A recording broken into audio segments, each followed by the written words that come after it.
Baik, halo semuanya. Jadi video ini digunakan untuk menggantikan pertemuan yang kosong untuk kelas A2. Nanti juga bisa saya upload untuk kelas lainnya sebagai referensi. Nanti untuk materi di video kali ini akan keluar di soal UTS. Nah, jadi silahkan untuk perhatikan. Oke, jadi sebenarnya ini pertemuan ke-6. Jadi pertemuan ke-6 ini kita akan membuat gambar proyeksi. Jadi yang sudah dipelajari di gambar teknik 1, kita akan mengaplikasikannya untuk gambar proyeksi tersebut di AutoCAD, dan nanti ada juga mempelajari tentang center mark maupun nanti ada center line. Nah, sedikit mengenalkan lagi atau reminder lagi untuk proyeksi. Jadi pada intinya proyeksi ini mengonversi benda dengan 3 dimensi seperti ini untuk menjadi beberapa pandangan dalam 2 dimensi. Jadi seperti contohnya di sini ada benda bisa dilihat dari berbagai sisi, misalkan dari depan, dari samping kiri atau samping kanan, dari atas bawah, dan juga dari belakang benda tersebut. Dan ketika kita mencoba untuk melihat dari beberapa sisi, maka nanti jadinya akan 2 dimensi seperti ini. Nah, inilah yang akan kita gambar di AutoCAD, yaitu hasil proyeksi dari suatu benda.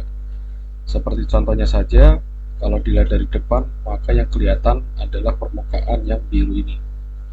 Kalau dari atas, yang kelihatan adalah permukaan yang ungu, hijau, dan juga merah. Nah, jadinya seperti ini kalau dilihat dari atas. Kalau dari depan, kalau dari samping kanan ya, sini yang kelihatan hanya permukaan yang kuning dan juga permukaan yang hijau saja. Kalau yang merah dan ungu tidak kelihatan, kelihatannya dia dari atas. Dan seperti ini adalah inti dari proyeksi, yaitu mengonversi benda yang terlihat 3 dimensi menjadi 2 dimensi dari beberapa pandangan. Dan kalau diproyeksi, paling tidak nanti ada 3 pandangan yang wajib, yaitu nanti ada pandangan atas, plus pandangan depan, dan juga pandangan samping. Bisa samping kanan maupun samping kiri, tergantung nanti dari bendanya seperti apa. Dan paling tidak nanti untuk penggambarannya seperti ini. Jadi di sini ada pandangan atas, pandangan depan, dan juga pandangan samping dari contoh benda yang ada di sini. Dan yang warna biru ini kalau misalkan di sini ada perbedaan bentuk, maka di situ harus digambarkan dengan jelas. Seperti contohnya bentuk yang warna biru ini. Dan ini adalah contoh dari gambar tekniknya. Jadi misalkan di sini ada pandangan isometrik dari suatu benda, maka di sini kita akan menggambar dalam proyeksi, yaitu paling tidak ada 3 pandangan yang wajib. Ya, seperti yang sudah dibahas sebelumnya, ada depan, atas, dan juga samping. Dan di sini kita juga akan melengkapi sekalian dengan dimensinya. Seperti contoh di sini sudah ada dimensinya. Nah, nanti kita selain membuat proyeksinya juga akan membuat dari dimensi dari hasil proyeksi tersebut. Dan di sini juga ada contoh pandangan lainnya, tapi kalau di sini adalah gambar potongan, kita juga akan membahas hasil proyeksi, tetapi ada potongan di situ, tapi nanti setelah UTS. Ini hanya sebagai contoh saja.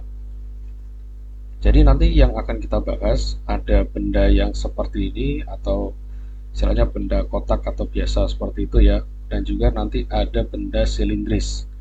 Jadi benda yang berbentuknya seperti silinder, nanti bagaimana caranya untuk membuat hasil proyeksinya. Nah, mungkin sedikit pendahuluan sebelum kita masuk ke dalam latihan dari proyeksi tersebut. Nah, di sini misalkan ada suatu benda dilihat dari berbagai pandangan, yaitu kalau di sini ada depan, samping, atas, belakang, samping juga, dan juga dari bawah. Paling enggak, misalkan kita sudah mendapatkan gambaran dari suatu benda, ataupun misalkan seperti ini, paling tidak kita harus menghafalkan posisinya dari mana saja, atau enggak kita pecah menjadi beberapa bagian. Nah, misalkan di sini bagian pertama adalah kotak besarnya. Nah, kotak besarnya seperti ini. Terus bagian yang kedua adalah yang ada silindernya di sini. Nah, dihafalkan dia itu kelihatannya nanti di sebelah mana. Lalu yang bagian ketiga adalah kotak yang kecil ini.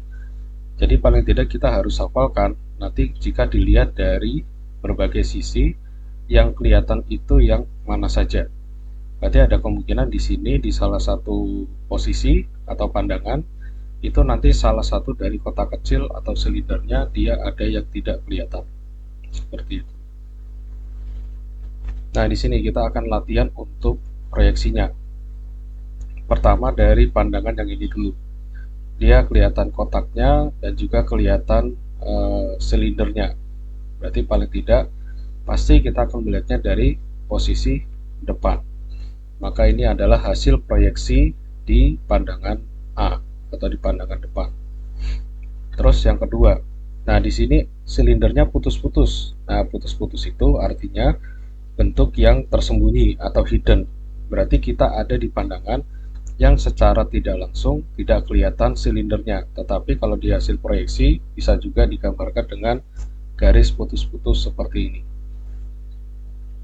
Nah, berarti ini yang tidak kelihatan silindernya tapi tetap kelihatan kotaknya, sudah pasti dia dari belakang. Dari sini ya. Dari belakang kan dia tidak kelihatan silindernya, tapi kotaknya ini tetap kelihatan. Nah, kalau yang ketiga, sudah pasti dia dari samping. Nah, cuman sampingnya dari samping D atau samping yang F. Nah, sudah pasti yang ini dia samping dari D. Karena kalau kita melihatnya dari D, pasti nanti silindernya dia di bagian kiri seperti ini. Nah, ini harus kita hafalkan. Terus yang selanjutnya, kotaknya kelihatan. Nah, yang ini adalah silindernya. Sudah pasti dia dari atas, dari B seperti ini ya. Terus dari samping lagi, tadi sudah D, berarti yang satunya adalah hasil dari pandangan F atau yang samping. Terus yang di sini, nah sekarang gantian kotaknya yang dia tidak kelihatan, tetapi ini hasil proyeksi dari silindernya. Nah, berarti sudah pasti dia dari bawah, karena dari bawah dia kotaknya tidak kelihatan. Nah, makanya digambarnya dengan garis putus-putus seperti ini. Nah, di sini kita akan coba latihan lagi. Jadi, untuk huruf itu mewakili dari setiap permukaan dari benda di isometriknya. Nah, ketika menjadi proyeksi seperti ini, untuk per permukaannya, hasil proyeksinya dia diawali dengan angka. Nah, kita akan coba mencocokkan angka tersebut di hasil permukaan, di hasil proyeksi ini, dia mewakili permukaan yang mana di dalam isometriknya. Yang A. Yang A sudah pasti dia bentuknya L ya, dan dia kelihatannya dari depan. Nah, maka kita fokusnya ke yang bagian depan saja. Bagian depan yang bentuknya L adalah nomor 3. Terus B. B dia kelihatan dari samping. Nah, dari samping berarti kita fokusnya ke side view. Nah, kalau dari samping yang kelihatan adalah F, B, dan D. Dan B ini dia mewakili kotak kecil.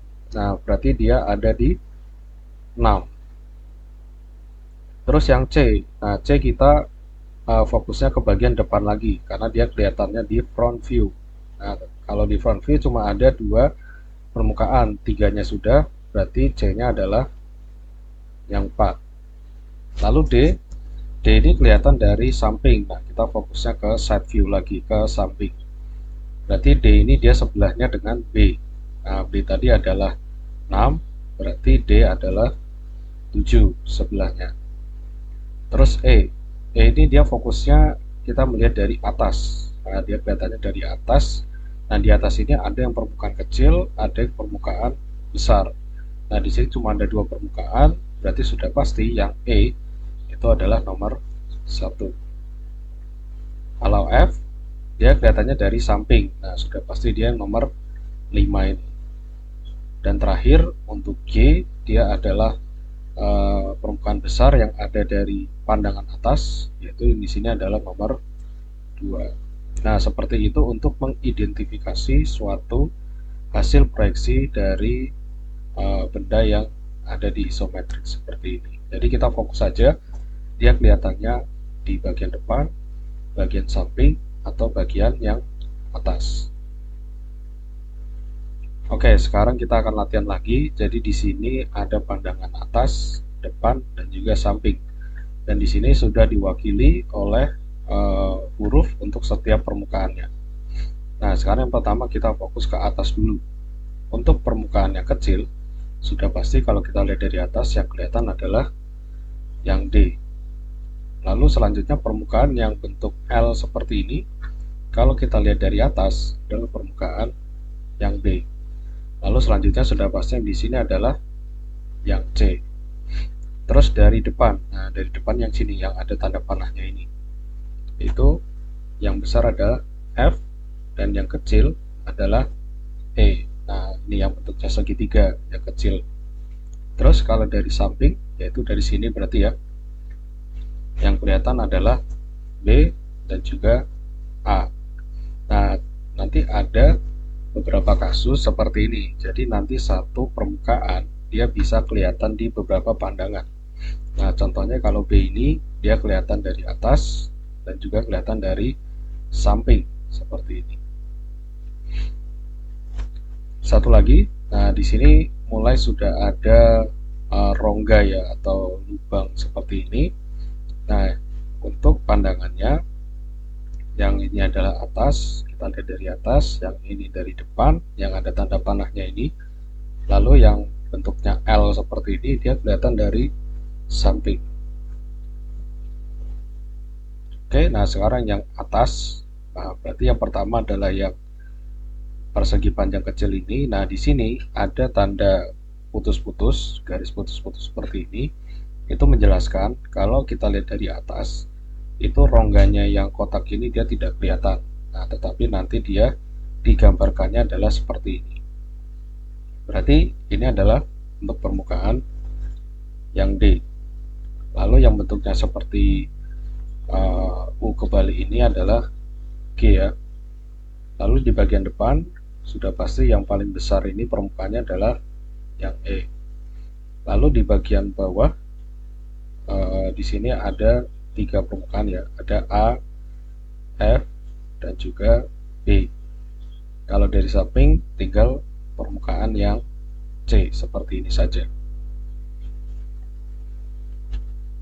Nah di sini kita akan menggunakan proyeksi Amerika saja di dalam AutoCAD yang istilahnya masih lebih mudah untuk digunakan.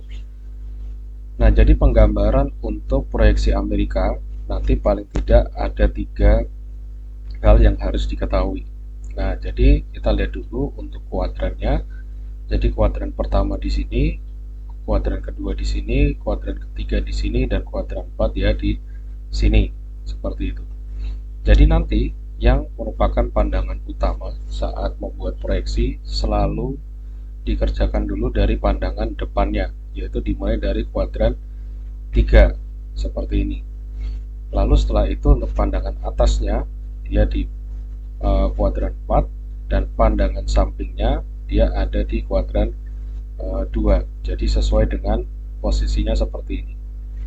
Jadi yang pertama dari front view dulu atau pandangan depan, terus nanti ada top view untuk pandangan atas, dan nanti ada right view untuk pandangan samping.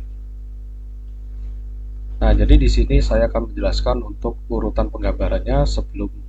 Setelah ini kita akan mencoba untuk praktek membuat penggambaran proyeksi. Nah, jadi pertama selalu diawali dulu dari pandangan depan. Jadi kalau misalkan nanti menentukan pandangan depannya, itu lihat tanda panahnya di sebelah mana. Kalau misalkan tanda panahnya tidak ada, cari pandangan yang memiliki informasi dimensi paling banyak. Nah kalau kita lihat di sebelumnya, nah tanda panah ini dia itu akan menunjukkan pandangan depannya. Jadi pandangan depannya dia di mulai dari arah sini atau dari pandangan sini. Kalau misalkan nanti tidak ada tanda panahnya, kita cari saja yang informasi dimensinya nanti dia paling banyak atau banyak informasi penting mengenai benda tersebut. Nah itu yang akan dipilih sebagai pandangan depannya. Jadi selalu lihat tanda panah ini. Terus setelah itu nanti kita bisa offset atau membuat garis proyeksi saja. Nanti kita bisa langsung praktek saja untuk yang ini. Terus setelah pandangan depan sudah selesai, pilih salah satu saja. Kita mulai dari ke atas dulu atau mau mulai dari pandangan samping. Nah, itu sebenarnya fleksibel aja. Jadi nanti kalian mau mulai dari mana dulu, mungkin yang paling mudah top view, berarti boleh top view dulu, baru nanti dilengkapi right view-nya. Atau mau sebaliknya pun juga boleh. Nah, nanti kita dari pandangan depan akan menggambar garis bantunya seperti ini. Jadi garis bantu ini biar nanti hasil gambarnya dia sejajar. Jadi untuk hasil proyeksi dari depan ke atas dan dari depan ke samping itu harus sejajar.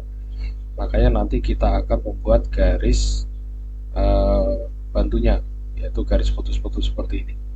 Nah, nanti kalau misalkan sudah selesai untuk menggambar ketiga pandangan ini, nanti garis bantunya ini bisa dihapus saja seperti itu. Dan kita tidak perlu menggambar projection line seperti ini. Jadi nanti ketika sudah selesai semua ketiga pandangan, semua garis bantu akan dihapus seperti itu. Oke, sekarang kita akan langsung beralih saja ke latihan proyeksinya. Baik, kita akan langsung mulai saja untuk latihan dari proyeksinya. Nah, jadi nanti untuk pandangan depannya itu nanti akan dimulai dari sini ya. Jadi ini adalah pandangan dari depannya. Oke, sekarang kita akan langsung saja untuk mulai menggambar. Nah, jadi kita harus tahu dulu dari depan ini mana saja yang kelihatan. Nah, tentunya kalau kita lihat mau dari pandangan depan, dari samping maupun nanti dari atas, itu semuanya akan berbentuk kotak. Nah, tapi harus diperhatikan untuk bagian kotak terluarnya ini. Dari depan nanti ukurannya berapa kali berapa. Dari samping nanti ukurannya berapa dikali berapa. Maupun juga nanti yang dari atas dia ukuran kotaknya berapa kali berapa. Nah, tentunya dari depan, yaitu dari sini, yang kelihatan itu adalah kotak yang 88 dikali 75.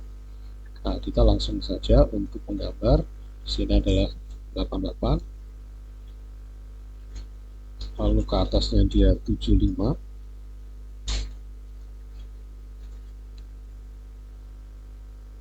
lalu 88 lagi, dan nanti jadi kotak seperti ini.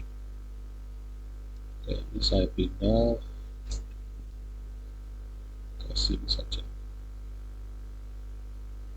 Oke, nah sekarang kotaknya sudah jadi, yaitu 88 dan 75. Nah, terus apalagi yang kelihatan dari pandangan depannya? Tentunya di sini ada rongga yang di sini, ada rongga yang di sini, dan juga ada rongga yang di sini. Nah, kita harus tentukan berapa ukurannya. Jadi misalkan saja yang pertama saya akan menggambar untuk yang di sini ya. Nah, nanti kan dia bentuknya kotak seperti ini. Nah, berapa ukurannya?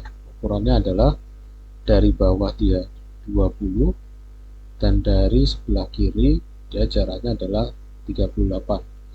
Berarti kita bisa saja langsung menggunakan offset. Nah, dia dari samping kiri sini 38. Terus saya offset lagi, dia dari bawah adalah 20. Nah, seperti ini. Sudah jadi kotaknya, tinggal kita trim saja. Nah, seperti ini. Terus apalagi yang kelihatan? Yaitu kotak yang sebelah sini. Nanti dia bentuknya adalah seperti ini ya. Ukurannya, lebarnya adalah 25 dan tingginya adalah 38. Berarti saya offset lagi 25. Nah, 25 itu dia dari sini. Terus 38. 38 itu dia dari bawah. Nah, sudah jadi kotaknya, tinggal kita trim saja. Oke, apakah ada lagi? Yaitu yang terakhir, yang kotak di sini. Nah, ini yang kelihatan. Nah, dia ukurannya adalah 20 untuk lebarnya. Terus dari samping kanan ya, itu nanti kita offset 15. Nah, dari atas juga di offset 15 untuk tingginya ini. Berarti offsetnya sama 15 dan 15. Kita offset dulu 15 dan ke sini dia 15. Nah, tapi kan lebarnya dia 20. Tapi sebenarnya hanya sampai sebatas 15 ini tadi aja. Berarti yang saya trim hanya yang di sini saja. Terus saya offset yang ini 20. Nah, seperti ini. Terus tinggal kita trim aja.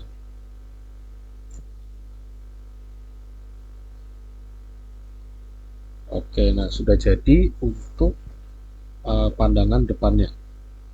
Sekarang saya mau ke pandangan sampingnya. Nah, kita tinggal bikin line saja. Ini sebagai garis bantu ya. Nah, jadi panjang dari garis proyeksinya ini atau jarak antar pandangan itu nanti tergantung dengan ruang atau space yang digunakan untuk dimensi. Kalau misalkan kita mau tahu sekalian berapa space-nya atau kira-kira ada dimensi apa saja dan nanti tingkatnya ada berapa, lebih mending kita memberikan dimensi dulu. Nah, misalkan di sini dimensinya kita ikutin aja dari gambarnya. Misalkan yang pertama di sini ada 25. Nah, 25 di situ. Terus apalagi? Sini ada 38. Nah, terus di sini juga ada. Sini tadi 20 ya. Nah, 20-nya ini 15 kita sejajarkan aja dengan 38-nya. Ada lagi 38. Nah, 38-nya ini kita sejajarkan dengan 25. Nah, yang di bagian bawah ini sudah, berarti tinggal ukuran paling terluarnya. Itu 88. Oke, sudah. Terus di bagian samping masih ada ini 20 jarak dari sini ke sini. Oke, ada lagi. Nah, di sini masih ada 20 ya. 20. Nah, ini diperkirakan saja, jangan sampai nabrak ke garis benda yang ada di sini. Misalkan seperti ini. Terus di sampingnya juga masih ada 15. Nah, 15-nya kita sejajarkan dengan 20. Apakah masih ada lagi? Yaitu yang 75. Jadi kalau diproyeksi lebih mending kita maksimalkan saja dimensinya itu di pandangan depannya. Jadi nanti kemungkinan dimensi yang paling banyak itu ada di pandangan depannya. Jadi nanti pandangan samping dan atas itu tinggal sisanya aja. Perbanyak dimensinya itu di pandangan depan. Nah, 75-nya ini sebenarnya di sebelah kiri boleh, di sebelah kanan sini juga boleh. Kalau saya sih biar di sebelah kanan sini kan nanti masih ada tambah pandangan samping, jadi mending saya kasih di sebelah kiri sini aja. Oke, sudah semuanya ya. Lengkap 20, 15, 15, 25, 28, terus 88-nya. Oke, sudah semua. Nah, kalau sudah kita tinggal bikin garis bantu proyeksinya. Misalkan jaraknya adalah 40. Nah, saya bikin aja di pojokan sini ya. Jadi biar nanti lebarnya sama 75. Sini 40.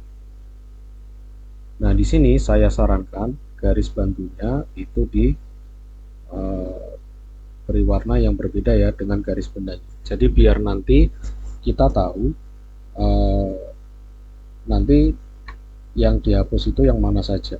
Jadi biar nggak bingung ya kalau misalkan warnanya sama semua. Nah, di sini panjangnya akan sama 75. Nah, jadi gunanya untuk garis bantu proyeksi ini biar nanti penggambarannya lebih gampang dan juga nanti bisa sejajar. Oke, Sini lebarnya adalah 63, jadi kita kasih 63. Terus ini sama 75, dan sini dia 63. Nah, dari pandangan sampingnya yang kelihatan, ini saya hapus dulu. Nah, yang kelihatan itu adalah yang kotak ini. Nah, hanya kotak ini aja. Itu berarti 48 dikali 38. Jadi saya akan offset 48 itu dari samping kiri sini, terus 38 dia dari bawah. Nah, ini adalah kotaknya, kita langsung trim aja.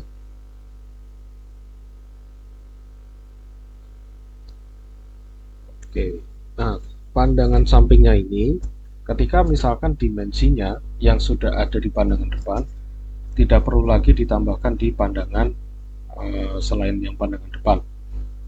Jadi contohnya misalkan yang 38 ini, dia kan sudah ada di pandangan depan, jadi tidak perlu ditambahkan lagi. Nah, yang perlu kita tambahkan adalah yang 48 ya. Kita sejajarkan aja dengan 25 ini. Terus yang belum ada juga adalah 63. Nah, saya kira hanya itu aja untuk ukurannya, karena yang lainnya tidak perlu ditambahkan lagi. Kayak contohnya 75 untuk tingginya ini tidak perlu karena sudah ada di pandangan depan. Jadi mohon diperhatikan jangan sampai ada ukuran yang double-double. Oke, nah sekarang yang pandangan atasnya kita bikin garis bantu proyeksi lagi. Misalkan sama 40 juga.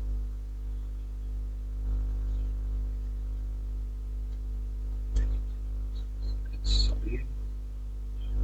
Jadi diusahakan harus lurus. 40 juga. Warnanya saya ganti menjadi kuning juga. Oke, nah sekarang kita langsung buat aja kotaknya. Nah, di sini lebarnya sama yaitu 88. Terus ke bagian atasnya dia sama ya, lebarnya adalah 63. Nah, sini 88 lagi. Nah, jadinya adalah kotak seperti ini aja. Terus di bagian atas yang kelihatan nanti adalah bentuknya kotak seperti ini ya. Dan juga nanti yang letter L-nya ini. Nah, kita coba buat dulu yang kotaknya ini ya. Berarti dia lebarnya adalah ini 13 dan panjangnya sini adalah 38. Jadi saya offset 13, terus saya offset lagi 38. Nah, sisanya kita trim aja yang sudah tidak terpakai. Nah, sekarang untuk letter L-nya. Letter L-nya dia dari sini 15 dan dari sini 15. Jadi pertama kita offset dulu aja 15 dan 15 di sini. Terus lebarnya juga sama, 20 dan 20. Berarti kita offset lagi 20. 20 dan 20. Nah, berarti nanti hasilnya adalah yang ini. Jadi tinggal kita trim aja biar nanti menyisakan yang letter L seperti ini. Nah, jadi ini akan saya pilih semua. Jadi saya trim yang di sini, yang paling terluar dulu. Terus tinggal yang di sini. Nah, jadinya adalah seperti ini. Terus untuk dimensinya, yang pertama adalah yang ini ya, 13. Saya sejajarkan, sejajarkannya ke sini, 20-nya. Terus ada 20 dan 15. Jadi 20 dan 15.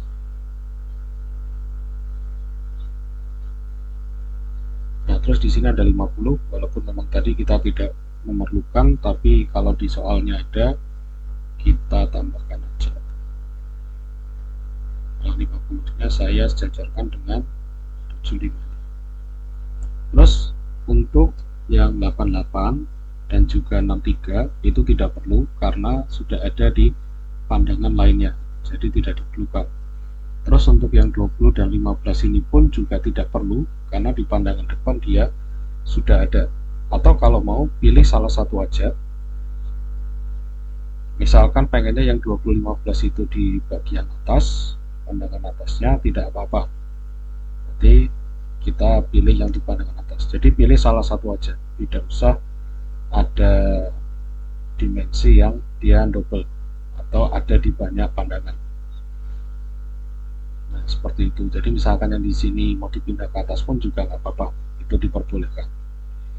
Terus untuk 38-nya pun juga cukup di pandangan depannya aja. Nah, ini sudah jadi. Jadi untuk pandangan, untuk garisnya saya hapus dan ini adalah hasil dari proyeksinya. Nah, jika sudah selesai untuk penggambaran proyeksinya, silakan disimpan. Namanya adalah latihan proyeksi. Seperti itu. Baik, jadi tadi sudah latihan proyeksi untuk yang pertama ini. Kalau di sini nanti ada latihan 14, silahkan ini dibuat latihan sendiri. Jadi nanti pandangan depannya adalah dari sini ya, dari yang lebarnya 60 dan tingginya dia 60. Nanti silahkan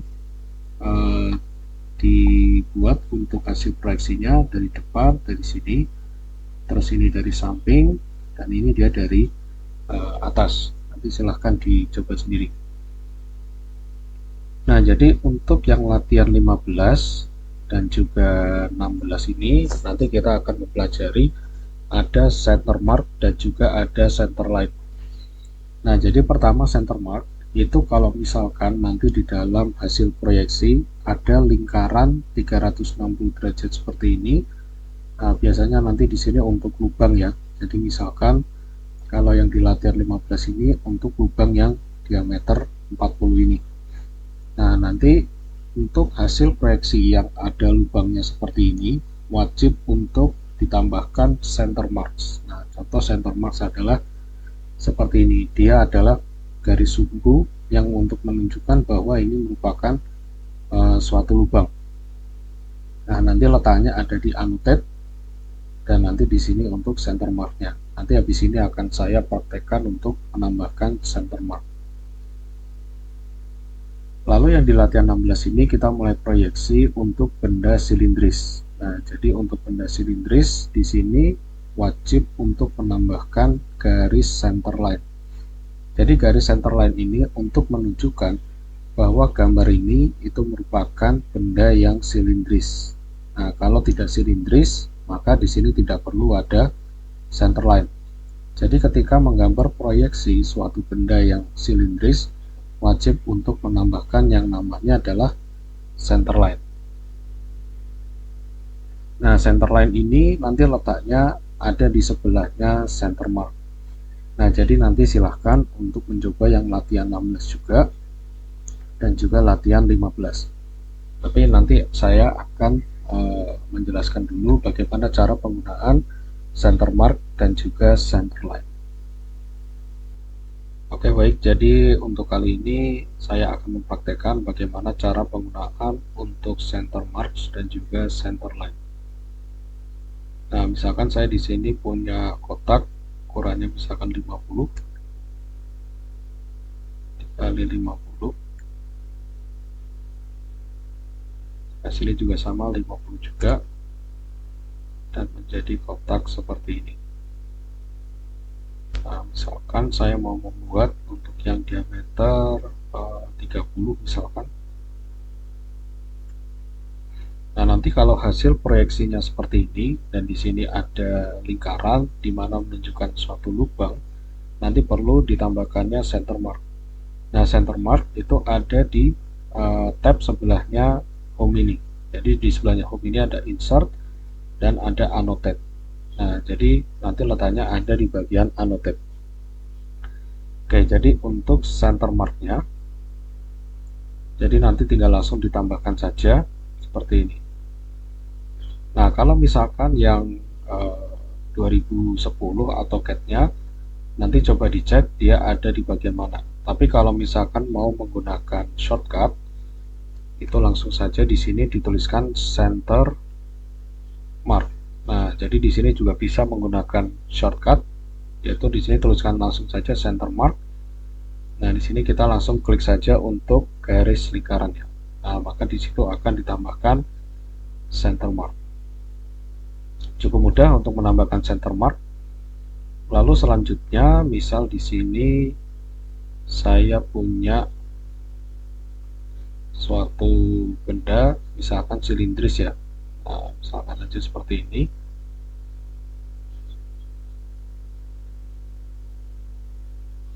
Oke, terus saya mirror.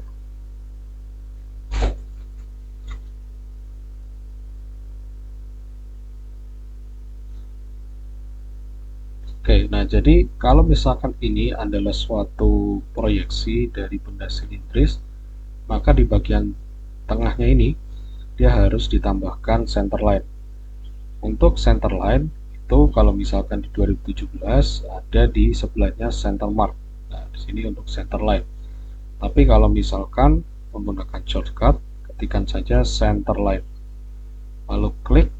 Nah, kita akan memilih karena yang mau kita tambahkan adalah di bagian center atau bagian tengah, maka pilih dua garis yang dia saling berseberangan. Nah, misalkan saja saya bagian sini klik, lalu klik second line. Nah, maka nanti dia di bagian tengahnya dia akan ditambahkan center line.